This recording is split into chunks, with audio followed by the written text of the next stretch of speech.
Hey y'all, Chuck here with No Time to Be Sad. Hey, today is the day that we are going to go up to one of the many local government schools here in our area, and we are going to do our little donation thing today. A couple of weeks ago, I told you guys that I was going to every now and then me and Paige donate stuff to the local schools to try to help out, and you guys are always, a lot of people are asking how do they donate and how do they send money. And I said, well, the best thing to do is not send money because they're not really good with cash in hand. So I told you guys that I would accept your donations if you want, and I'll put something, me and Paige will put something together, and we will make sure that the school gets what it needs. So today is that day.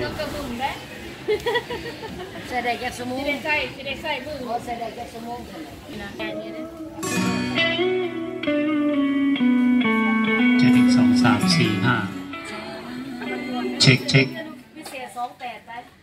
มันเป็น2หาอ๋ออยากได้กี่ลายเอาเป็นร้อยเลยจับจับค่ะดิโอเคเดินลงเอาอีกนึงได้แค่แดงมากบาทดูบาทก็บาท3นี่1 2 3อันนี้ไม่ใช่เด็ก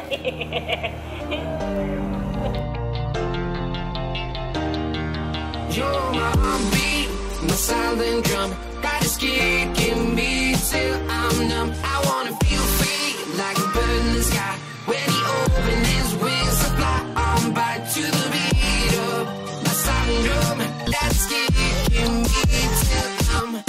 numb. Yeah, so let's go to the school. Well, this is the school here.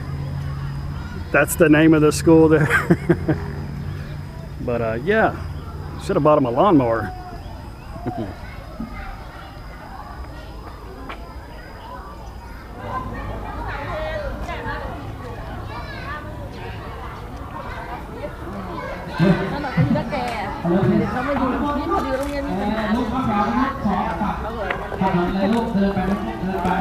สวัสดีครับยังไม่แก่แล้วเขาขายเป็นใสเขาแก่แล้วเขาปล่อย This is all the kids right here, big to small kids.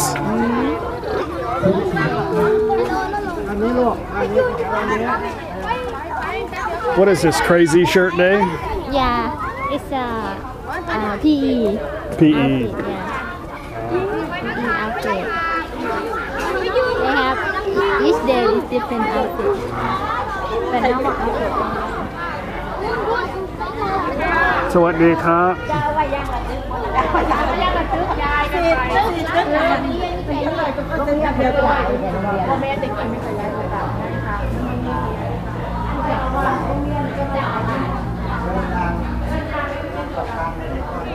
เขาต้อนรับ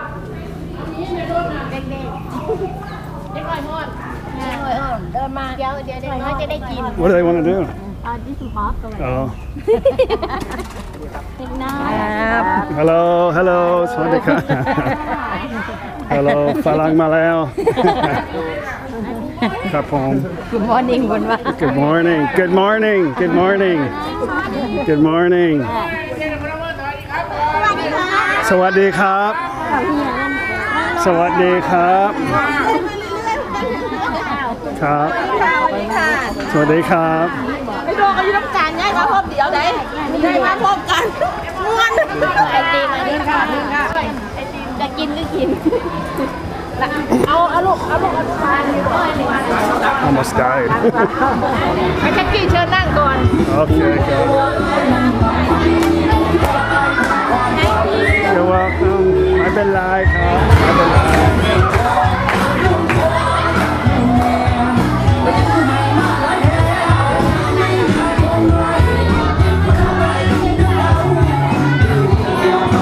So here's all the sporting goods.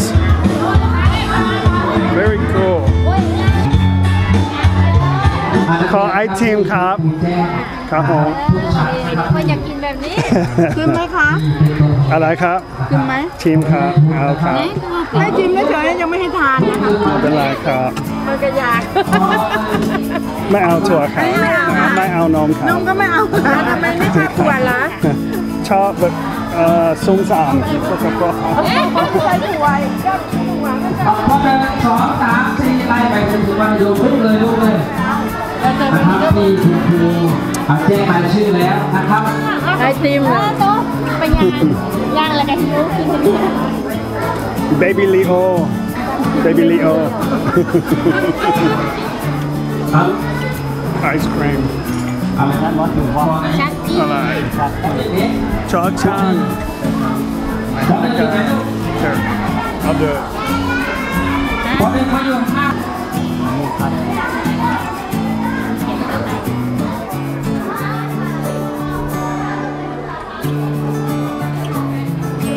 ก่อนเงียบนะคะเงียบก่อนคุณเก่งค่ะนั่งให้เป็นระเบียบลูกนั่งตามการศึกษาด้วยนะคะมันจะได้เป็นระดับไปนะคะคุณไทยทิพย์ของครอบครัวนะคะแล้วก็จักกี้ พอเด็ก ฮันนี่พาร์ทนะคะแล้วก็ ๆยังกินอยู่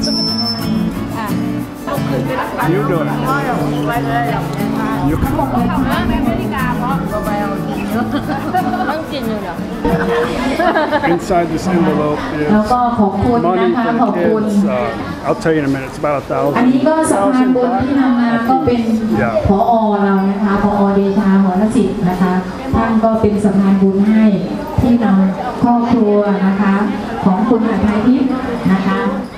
มามอบก่อนจะมาสองคนไหว้สวยๆนะคะ วันอีทเอาปรบมือหน่อยนักเรียน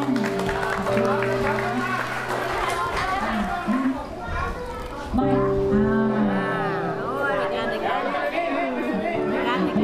มอสามไหว้สวยๆลูก เข้าไปทำไมงง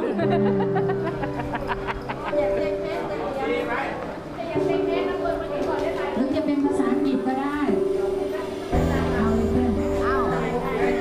เลยตายโดนตายกิ้วแม่สอนเลยเนาะ พูดภาษาอังกฤษ เอาภาษาอังกฤษว่าอะไรเอาพูดอีกก็พูดอีก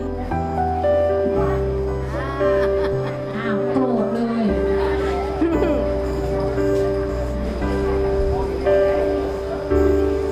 เอามาพูดภาษาอังกฤษเอาข้อสองนั่ง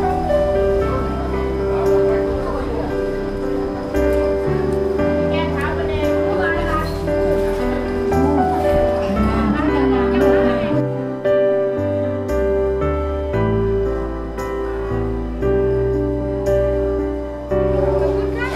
ขอบคุณมาก ขอบคุณครับ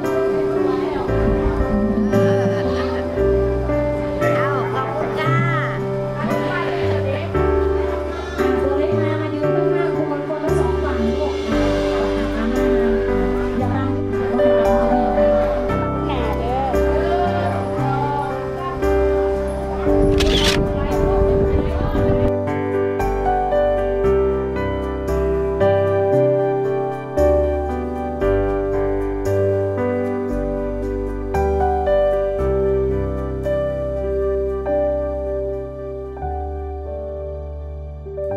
เสียงปรบมือด้วยค่ะ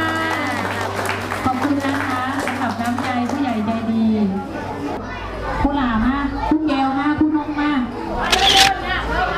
อะไรไว้ค่ะผู้นกมาเลยไหม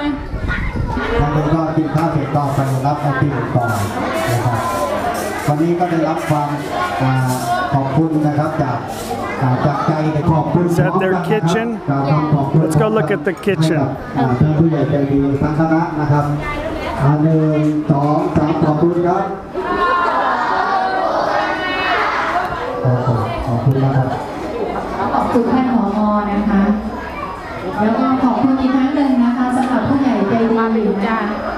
Good very good เป็นตัวแทน ไม่เป็นไรครับ เรียนเชิญค่ะ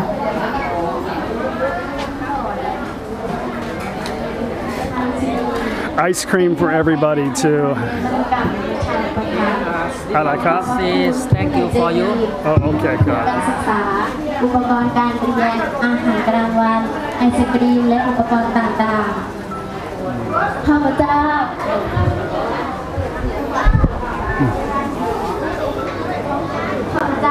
ขออำนาจคุณพระศรีรัตนตรัยพระพุทธพระธรรมพระสงฆ์องค์พระธาตุพนม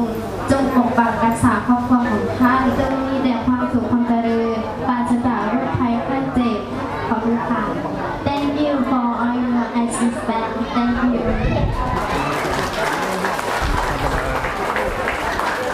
นะคะมีทั้งอุปกรณ์มีทั้งอาหารวันนี้นะคะ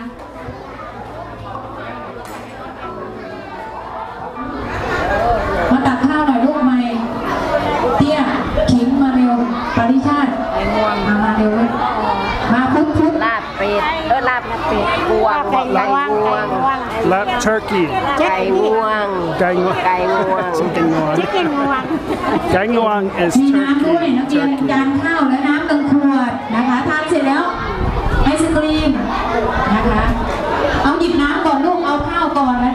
น้ำคนละขวดนะคะวันนี้ผู้ใหญ่ใจดีจัดเต็มนะคะจัดเต็มแจกน้องเลยลูก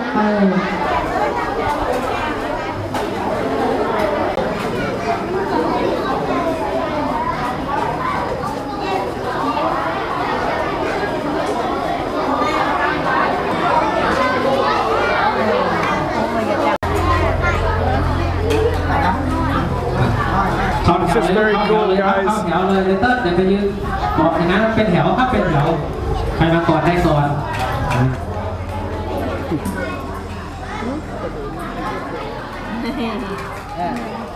ซุปไก่งวงซุปอร่อย Soup alloy. อร่อย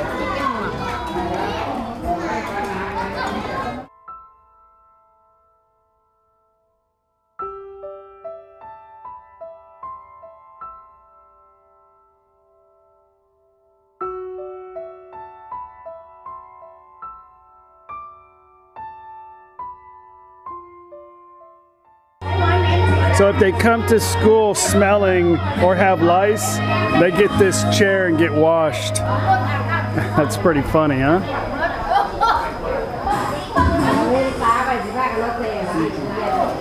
They just brought a load of bananas to my truck. Okay, ไม่เป็นไรครับครับ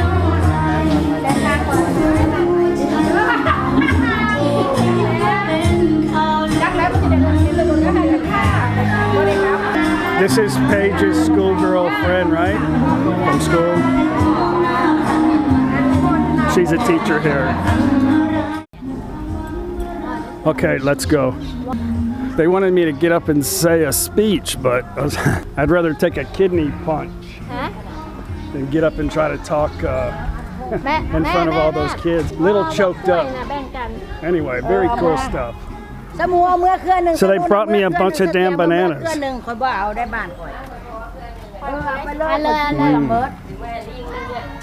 Yay.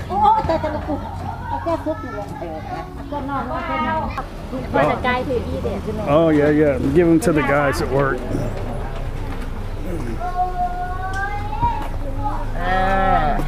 ไปโรงเห็นเด็กหน่อยในโรงงานมันไปไว้เด็กน้อยเอาบอกโรงงานปกติไปไว้ให้ลิงในเงินกิน Okay, okay. ไม่เป็นไรครับ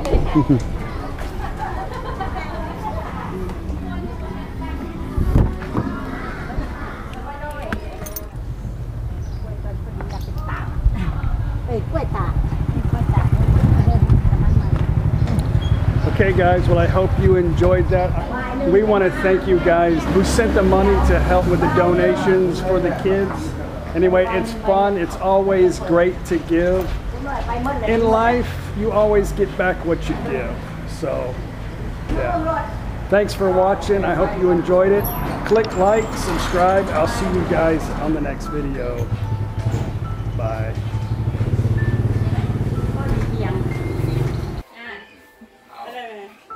รูปสักการรูปได้ไหมขอบคุณค่ะคืน เขินยืนสักกันละแม่ได้หรือยัง Thank you Okay.